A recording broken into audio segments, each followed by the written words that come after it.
Boa noite, meus queridos amigos, meus queridos irmãos. Estamos recebendo a amiga querida Beth, que sempre com muito carinho vem passar as palestras, os trabalhos.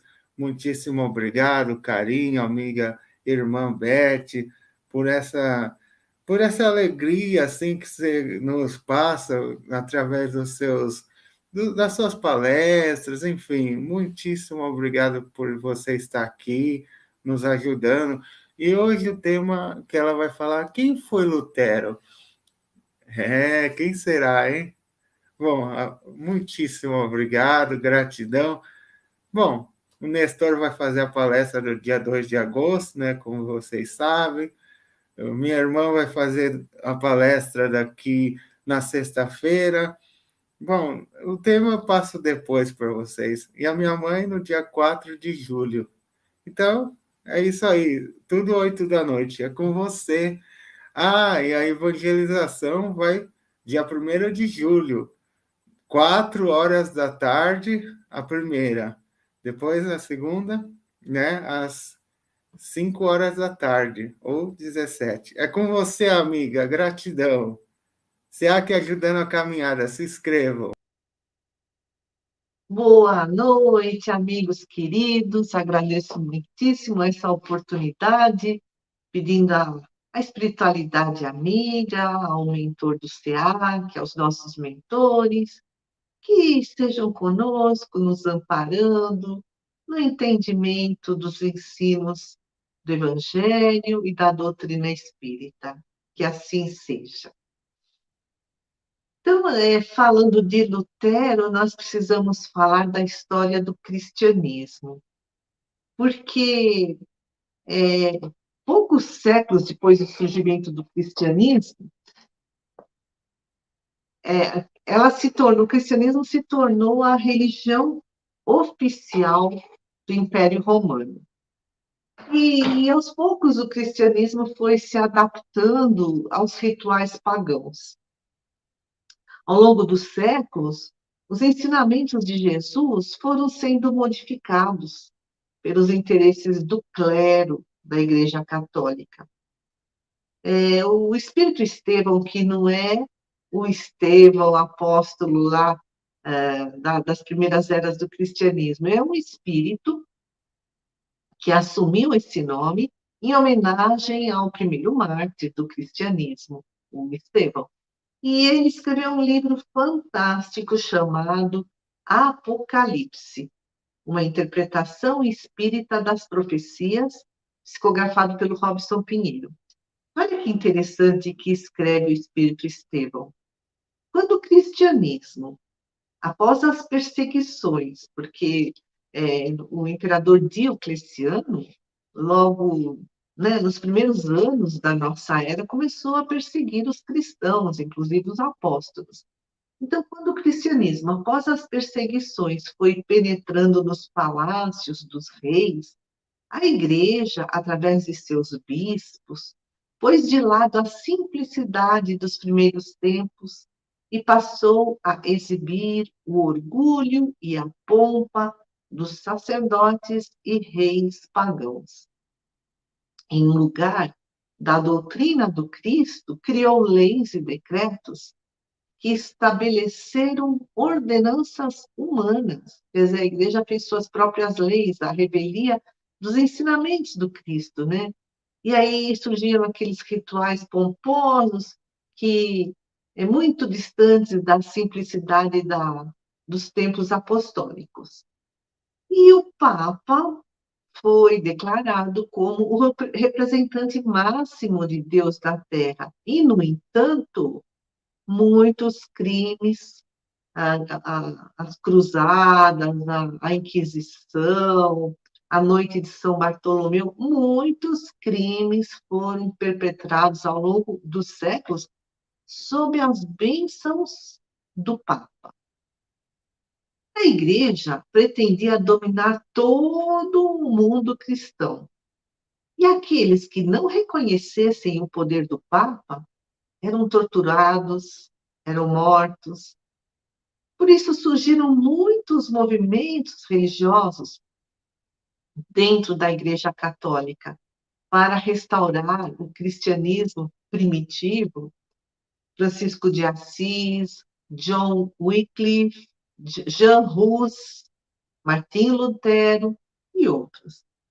O Wycliffe, ele viveu no século XIV, foi professor de teologia da Universidade de Oxford, na Inglaterra, e ele se rebelou contra os tributos que a igreja cobrava, ele se rebelou com aquela condição de que a Bíblia só podia ser escrita em latim e ninguém podia ter um exemplar, ninguém podia ler, só o clero é que tinha acesso à Bíblia.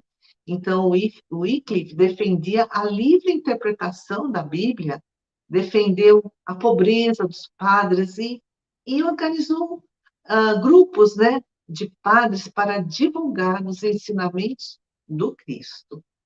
Mas esses movimentos, boa noite, Fátima, esses movimentos foram abafados.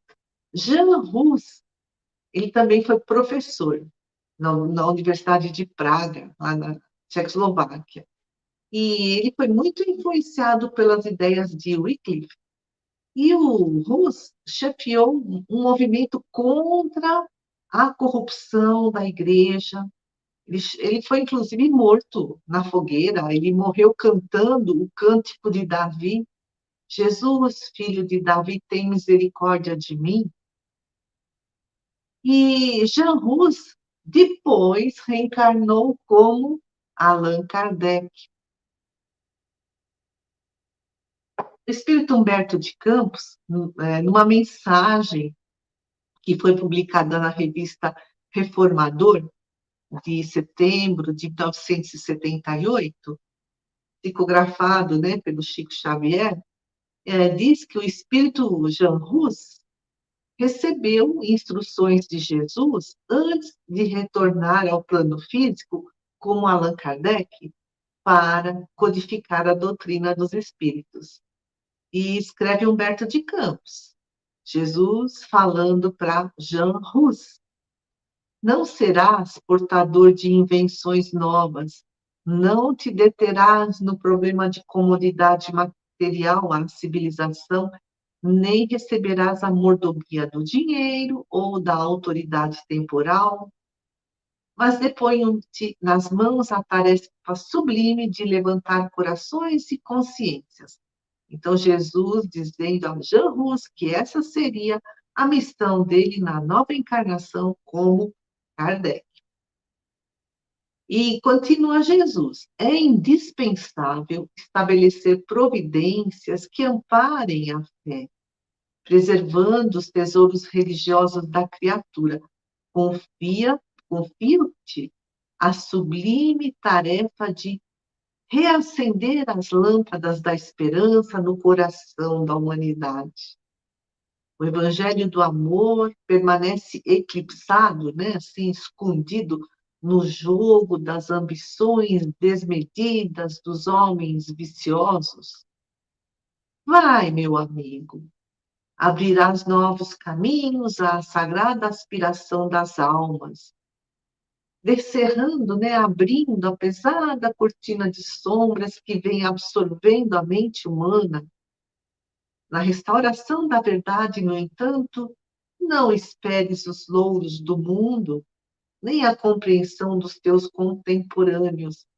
E realmente Allan Kardec teve uma vida bastante difícil, né?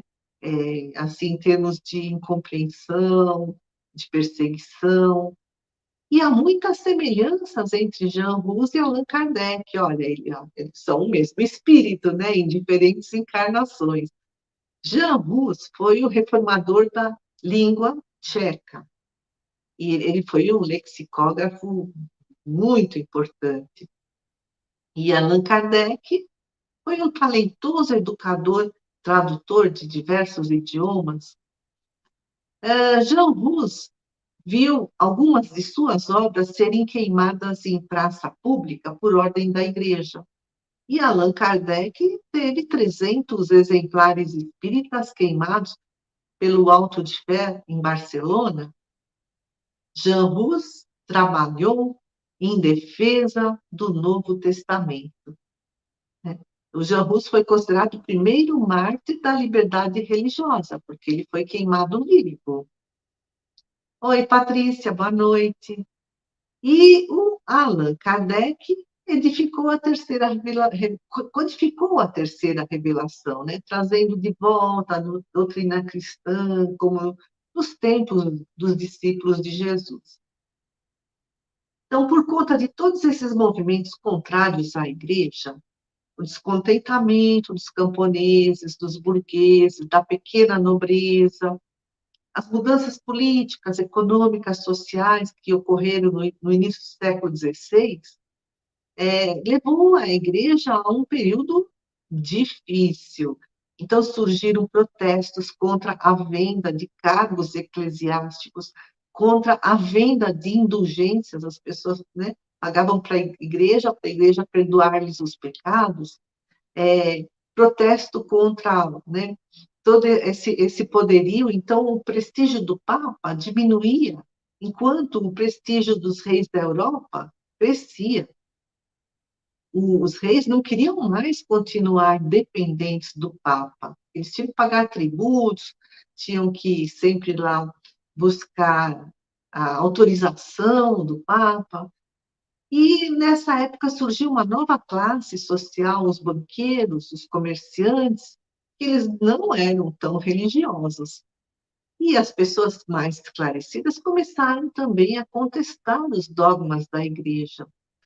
Havia também um grande número de padres que não tinha nenhuma vocação religiosa, que até prejudicava a imagem da igreja. E foi nesse contexto que nasceu Martinho Lutero, no ano de 1483, na Alemanha. Ele era filho de uma família humilde,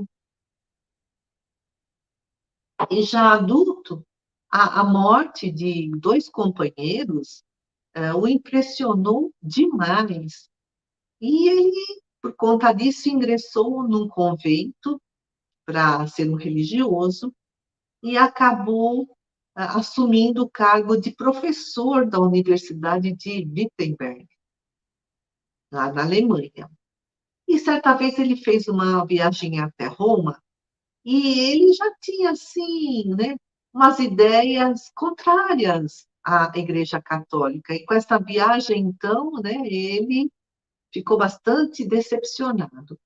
E em 1517, ele publicou as famosas 95 teses contra o catolicismo, e ele colocou na porta da igreja do castelo de Wittenberg, lá na Alemanha. Essas teses, essas 95, defendiam o livre exame da Bíblia, então qualquer um podia ter a Bíblia, né? Não só os padres. Ele condenava a venda de indulgência, condenava os abusos do clero, ele implantou um estudo religioso nos lares, ele permitiu que as mulheres fossem pastoras, e ele aboliu o celibato, né, entre os religiosos. Ele defendeu o fim da adoração de imagens, das missas rezadas em latim, e por conta dessas 95 teses, o Papa Leão X ficou furioso e pediu para o Lutero se retratar, né?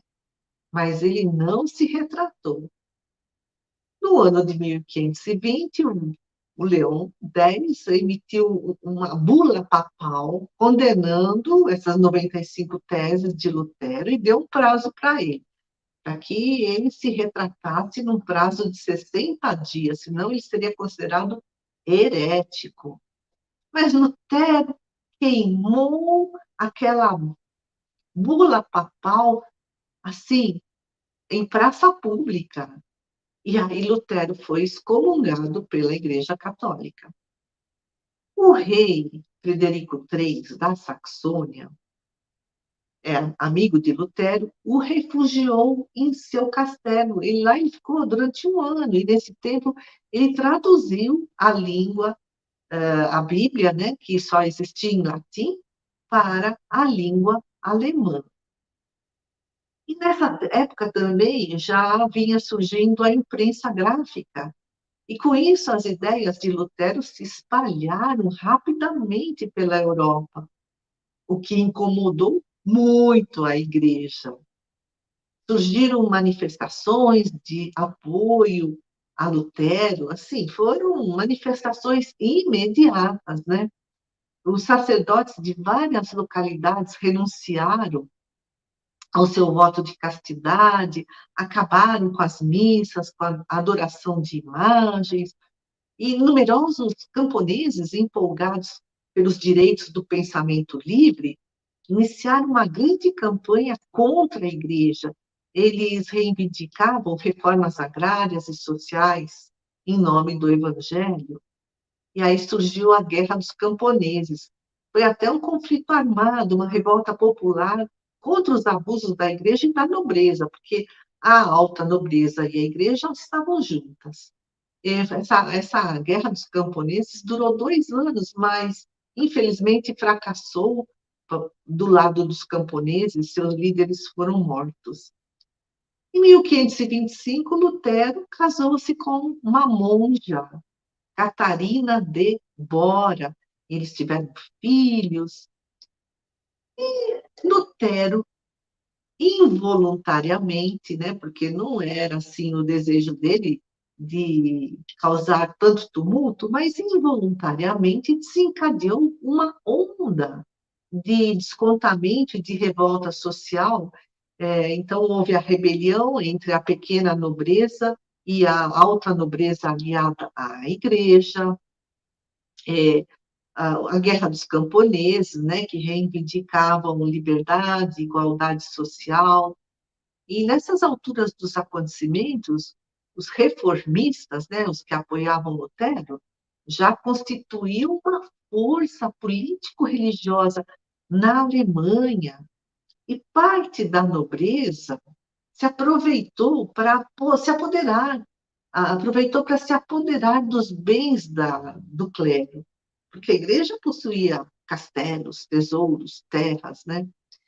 E esse movimento reformista se expandiu pela Europa. O luteranismo, né, que veio desse movimento reformista, acabou se tornando a religião oficial da Suécia, da Dinamarca. E as ideias de Lutero influenciaram João Calvino, que deu origem ao calvinismo, uma outra denominação protestante, que se alastrou pela Holanda, França, Irlanda e Inglaterra. Na Inglaterra, o rei Henrique VIII consolidou a reforma e deu origem ao anglicanismo. Todas, né, religiões protestantes. Aí a Igreja Católica reagiu ainda mais. Surgiu a Contra-Reforma. Então, a Igreja expandiu. Olha aí o Lutero, né? Martinho Lutero é um quadro, uma pintura, né, de séculos atrás. Então, a Igreja expandiu o Tribunal do Santo Ofício, os tribunais da Inquisição, para combater as heresias. Milhares de protestantes foram perseguidos, torturados, mortos pela Igreja Católica. E essa perseguição se estendeu aos judeus, aos muçulmanos, aos artistas, aos pensadores, aos cientistas. Olha, tem um caso aí, né, de Giordano Bruno, de Galileu Galilei. Quer dizer, qualquer um que contestasse as ideias da igreja era perseguido. A igreja também criou o Index Librorum Prohibitorum, que é uma lista de livros proibidos. A igreja reafirmou a autoridade papal, né, dizendo que o Papa é infalível, manteve o celibato entre os religiosos. E a Bíblia, a Vulgata, né, Bíblia Vulgata, só podia ser escrita em latim. Foi a versão oficial da igreja. E mais, a igreja determinou um incentivo à catequese, criando novas ordens religiosas, dentre elas a Companhia de Jesus, né? dos jesuítas, fundada por Inácio de Loyola. E a reforma protestante traçou novos rumos políticos, econômicos, religiosos. Antes da reforma protestante, a Igreja Católica controlava a política, a economia, as ciências, as artes. O Papa era uma figura política e religiosa. Após a reforma protestante, o poder do Papa, o poder da Igreja diminuíram na Europa. A burguesia, os comerciantes se fortaleceram, mesmo porque a Igreja proibia o ganho do lucro. Então, graças a esses grandes missionários, a esses reformadores, Francisco de Assis, Wycliffe, John Hus, Lutero, Calvin, Henrique VIII, graças a eles, nasceram a Igreja Luterana, Anglicana, Presbiteriana, Batista, que se multiplicaram e ramificaram com outras denominações. E Emmanuel no livro O Consolador, psicografado pelo Chico Xavier na questão 295, escreve que a reforma e os movimentos que lhe seguiram vieram ao mundo com a missão especial de exumar, né, de livrar a letra que mata, né, dos evangelhos, a fim de que, depois da sua tarefa, pudesse o Consolador prometido, pela voz do Espiritismo cristão, ensinar aos homens o Evangelho divino de todas as lições de Jesus. Por quê? Aqui, a igreja se apegava à letra e deturpava o sentido dos ensinamentos, né, dos evangelhos. E outro grande escritor espírita, Hermínio Miranda, escreveu um livro fantástico, As Marcas do Cristo. E ele, né, assim, relata que Jesus aguardou mais de 18 séculos para cumprir a sua tarefa de voltar e nos trazer o Consolador prometido, porque esses 18 séculos foram, obrigada, o tempo necessário para o amadurecimento intelecto-moral da humanidade. E Jesus enviou vários precursores da terceira revelação. Todos esses reformadores foram precursores do Espiritismo. E o Hermínio Miranda escreve que esses precursores, esses reformadores missionários, muitos deles tiveram sucesso, outros realizaram parcialmente a sua tarefa e vários fracassaram fragorosamente. E ele diz que o Martinho Lutero, né, ele conta que o Martinho Lutero foi a reencarnação do apóstolo Paulo. Olha, Martinho Lutero é Paulo de Tarso reencarnado. Foi um dos que tiveram êxito na sua missão, né, como precursor do Espiritismo. E Emmanuel, no livro A Caminho da Luz, psicografado pelo Chico Xavier, escreve: os postulados de Lutero constituíram, antes de tudo, modalidade de combate aos absurdos romanos, da Igreja Romana, né? Estavam muito longe das verdades do cristianismo, os abusos, a intolerância, mas o esforço de Lutero se coroou de notável importância para os caminhos do porvir. E outros sustentaram a reforma protestante, mas Lutero foi uma das figuras centrais. Ainda Emmanuel, no livro A Caminho da Luz, ele escreve: o plano invisível determina, assim, a vinda ao mundo de numerosos missionários. Eles têm o objetivo de levar a efeito o renascimento da religião, aquele cristianismo puro dos tempos primitivos. E assim, então, no século XVI, apareceram as figuras, como diz Emmanuel, veneráveis de Lutero, Calvino, Erasmo, Melancton e outros vultos notáveis da Reforma na Europa Central e nos Países Baixos. E também na ciência, né? na política, nas artes. Houve um renascimento, foi o momento do iluminismo, quando retornaram para o plano físico espíritos encarregados de trazer novas ideias, de mudar aquelas visões distorcidas, né, que já vinham há séculos. Ou tá aí o exemplo de Nicolau Copérnico, que veio revolucionar a ciência, porque ele foi o primeiro a contradizer a igreja, né, assim, com a sua afirmação de que a Terra não é o centro do universo. E na Revista Espírita, de agosto de 1866, Allan Kardec escreve que a ideia da reforma não estava só na cabeça de Lutero, mas de milhares de cabeças, de onde deveriam sair homens capazes de a sustentar. Olha que fantástico, né? Tudo tão planejado dentro, né, da história da humanidade. Jesus, o nosso governador, sempre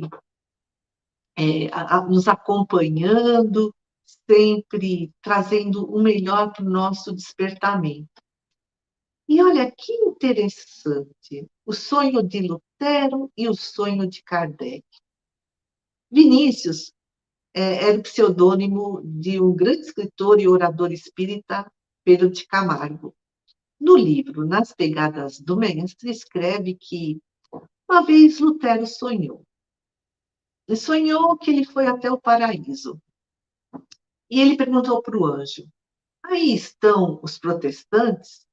Não, aqui não se encontra um protestante sequer. Aí o Lutero pergunta: os protestantes não alcançaram a salvação mediante o sangue de Cristo? E o anjo diz: já lhe disse e repito, não há aqui protestantes. Lutero pergunta: serão os católicos romanos os membros daquela igreja que abjurei? Também não, não existem aqui romanos. Serão os partidários de Maomé ou de Buda? Não, nenhum, nem outros. E Lutero continua perguntando: dar-se-á que o céu se encontre desabitado? Não, incontáveis são os habitantes da casa do Pai, ocupando todas as suas múltiplas moradas. Dize-me depressa, anjo do Senhor, quem são os que se salvam? E a que igreja pertencem na terra? A todas e a nenhuma. Aqui não se cogita de denominações nem de dogmas. Os que se salvam são os que visitam as viúvas e os órfãos em suas aflições, são aqueles que não se corrompem, são aqueles que procuram aperfeiçoar-se, corrigindo-se dos seus defeitos, renascendo todos os dias para uma vida melhor. E segue o anjo, né? São aqueles que amam o próximo, renunciam ao mundo com suas fascinações, são os que porfiam, né? Procuram passar pelo caminho estreito, apesar de todas as dificuldades da vida, né? Mas seguem com bastante coragem, né? É, esse caminho, o caminho do dever, e os que se purificam são os que obedecem à voz da própria consciência e não aos reclamos do interesse. Diz o anjo: os que conquistaram a graça divina são os que trabalham pela causa da justiça e da verdade, que é a causa universal, e não pelo engrandecimento de causas regionais, de determinadas agremiações com títulos e rótulos religiosos. São aqueles que aspiram à glória de Deus, no bem comum, na felicidade coletiva, são esses que se salvam. Aí Lutero diz assim: basta, basta, eu já compreendo tudo, preciso voltar à Terra e introduzir certa reforma na reforma. Fantástico, né? E aí, irmão X conta o sonho de Kardec no livro Cartas e Crônicas, psicografia de Chico Xavier. O Kardec sempre pensava na pergunta que ele ia fazer para os espíritos, na elaboração do livro dos espíritos, na reunião mediúnica, né, lá na Sociedade Parisiense de Estudos Espíritas, no dia seguinte. E aí ele lembrou, ele estava para dormir, ele lembrou do sonho que Lutero teve visitando o paraíso.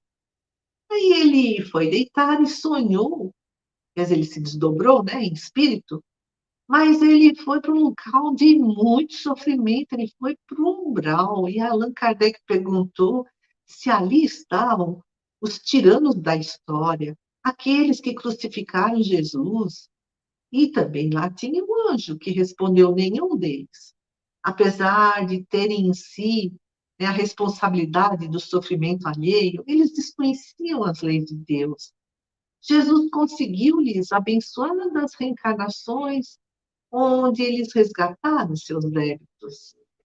E Kardec pergunta: são os imperadores romanos? Nada disso. Tibério ou Calígula não tinham a mínima noção de espiritualidade. Alguns deles, após estágios regenerativos na Terra, se elevaram a esferas superiores. Outros continuam encarnados, quase redimidos. Allan Kardec pergunta: seriam os algozes dos primitivos cristãos? De modo nenhum. Os carrascos dos tempos de Jesus eram homens e mulheres quase selvagens. Eles reencarnaram para adquirir instrução e entendimento. E aí Allan Kardec pensou nos conquistadores da antiguidade, Átila, Díbal, Alarico, Gengis Khan. E antes que ele perguntasse, o anjo disse-lhe: eles nada sabem das realidades do espírito. Eles estão reencarnando, resgatando os débitos. Aí Kardec pergunta: mas quem são esses sofredores cujos gemidos e imprecações me cortam a alma? São aqueles que eram, né, estavam esclarecidos quanto ao bem, quanto à verdade, conheciam as lições do Cristo, mas se entregaram ao mal de livre vontade. Muito se pedirá aquele que muito recebeu, né? E o anjo diz para eles: um novo berço na terra é sempre mais difícil. E aí Allan Kardec acordou e escreveu a pergunta 642, está lá no Livro dos Espíritos, que ele ia fazer na noite seguinte para a espiritualidade, para os mentores da reunião mediúnica. Então, pergunta Kardec: para agradar a Deus e assegurar a sua posição futura, bastará que o homem não pratique o mal? E os espíritos respondem: não. Cumpre-lhe fazer o bem no limite de suas forças, porquanto responderá por todo o mal que haja resultado de não haver praticado o bem. Então, temos aí, né, a história e as obras desses grandes missionários, aqui em especial de Lutero, que foi um precursor da doutrina espírita, e graças, né, a todos eles nós estamos avançando no conhecimento das verdades que Jesus veio nos trazer. Então, amigos queridos, vibremos pela paz do mundo, por todos aqueles que ainda não se encontram despertos para as verdades do Cristo, por todos aqueles que ainda estão desviados do caminho do bem. Vibremos também pelos trabalhadores da seara de Jesus, encarnados e desencarnados. Vibremos por todos aqui do SEAC, do plano espiritual, do plano terreno. Vibremos pelos nossos familiares. E Jesus, querido mestre amado, governador do nosso planeta, nosso bom pastor, nós te agradecemos muitíssimo por todo esse acompanhamento ao longo de séculos e séculos, pensando sempre na nossa evolução espiritual. Obrigada por toda essa misericórdia, por toda essa previdência, por toda essa providência, por todo esse amor incondicional. Que assim seja, amigos queridos, muito obrigada pela atenção, uma boa noite.